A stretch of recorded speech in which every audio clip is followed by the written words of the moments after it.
I added some roughly chopped onions into a pan with garlic infused olive oil. Just make a hard samosa dough. It's just flour and water. I didn't add anything special to it. You can add salt, of course, but I personally don't feel a difference because the aloo will be salted pretty good. And just work hard on it. It should be nice and crumbly, not really soft, but it should be kneadable. Like, you should be able to just roll it with a rolling pin and all that stuff. Make sure to peel your potatoes. I mean, you can add it with the skin too, but I would really prefer if it's peeled. I'm snacking on some Lay's while I'm waiting for the potatoes to boil.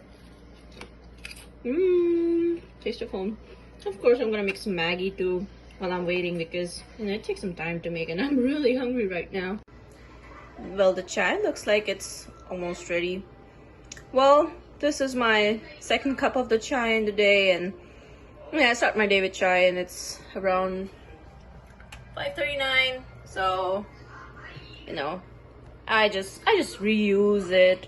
I don't just throw away my tea leaves or anything. I would just make another batch, add some more tea, and add some more milk and water, of course. And if I feel the need that it needs more ginger, I would do that.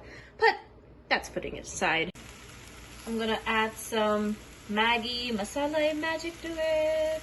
I already added one packet to the bottom with the onions, and this is just to season the potatoes a little more. It already smells amazing. What I'm gonna add is ajwain seeds. I found it at the Indian store and it's amazing. So just add a little bit to it. I guess a little more. More stuff. Okay. Then I'm gonna add some paneer, which I've chopped or tried to chop finally. And it already smells so good. Oh my goodness, I'm so excited for it. It's gonna be amazing. Guys, we broke our spatula.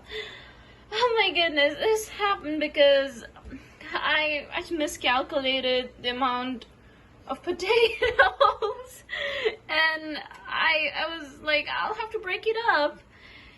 And then just whatever, it's fine. Stuff happens, life happens. We'll make it work. Okay, so change to a wooden spoon, whatever. Adding some peas to it. I'm gonna add some super garam masala just to top it off at the end. Sprinkle, sprinkle. And I guess that's it.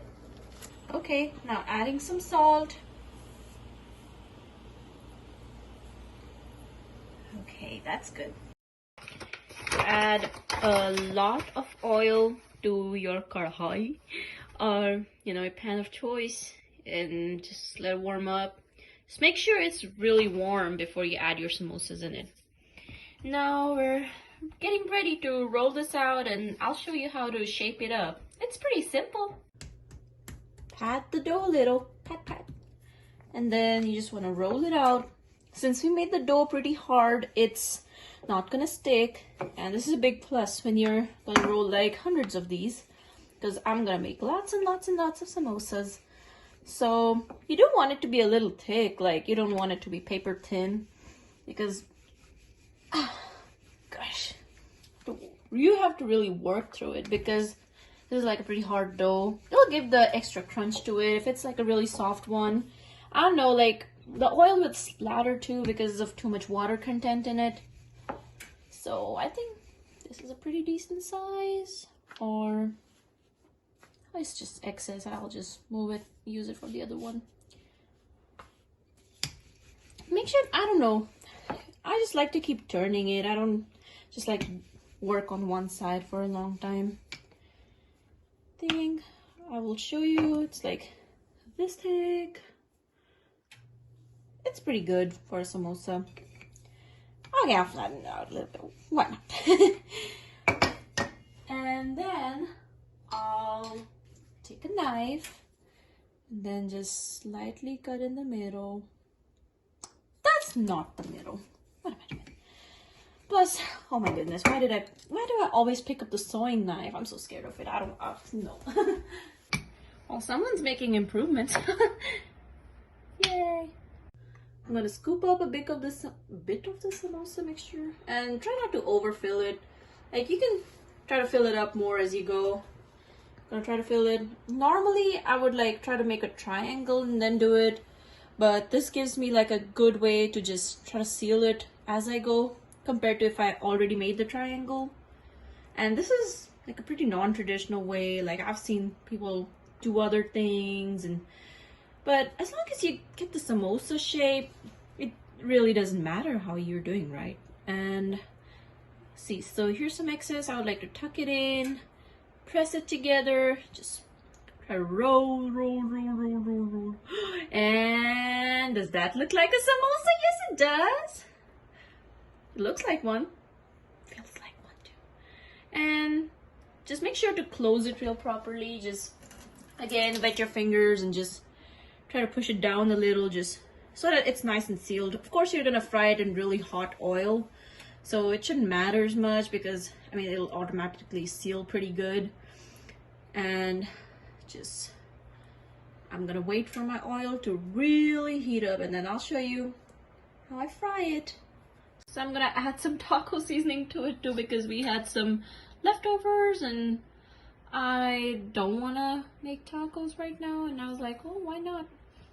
So I'm gonna add some taco seasoning.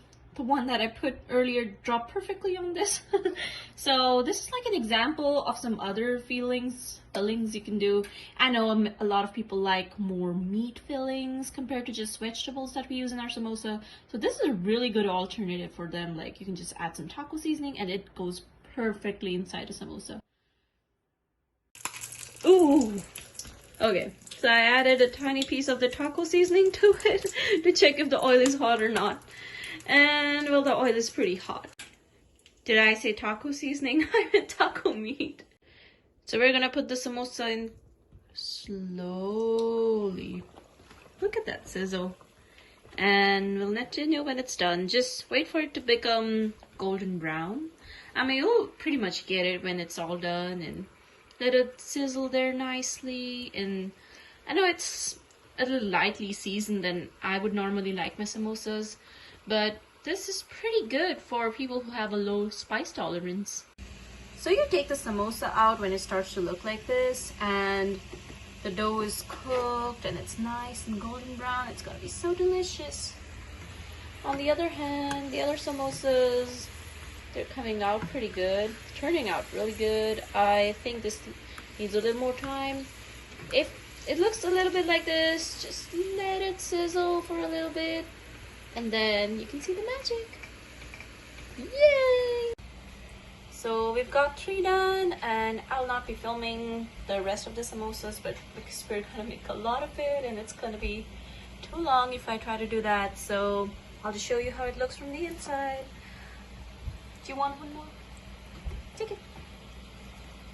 Okay, this is how our samosa looks. Oh my god, it's so hot, and I know I shouldn't eat it right now.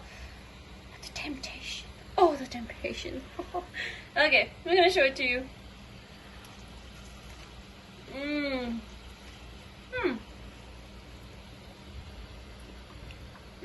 That's pretty good on the inside. I'm proud of myself. I'm gonna eat it with some imli chutney and coriander chutney, taniyaki chutney. And I'm so excited for how the rest of it turns out, but hey, thanks for watching my video. Okay, so this is how the one with the taco meat looks like. It's pretty good. I mean, I would give it like a 7 on 10. But of course, I like my aloo so much more. Oh my goodness, aloo and samosa. So here's an update. I'm done with my first batch of the samosas, and they look pretty good. And as you can see, we still have a lot of the aloo mixture left. I'm gonna make them tomorrow. Right now it's 8:26 p.m. It's been like almost 2 hours that I've been trying to make the samosas, and I just want to sit and relax and enjoy my yummy samosas. And I hope you're having a good day, and see y'all in my next video. Bye bye. And please give a like and a subscribe if you like my video. Thank you. Peace out. So this is the imli chutney or the tamarind chutney, and this is the coriander or dhania chutney, and I'm gonna eat 4 samosas for now. I'll eat some more if I feel hungry, but at a time 4 samosas are pretty good, and I had also been eating some while I was making, of course. So see you next time. I know I'm just like, okay, I'll stop recording, but I really want to show you guys how things are turning out. So thanks again.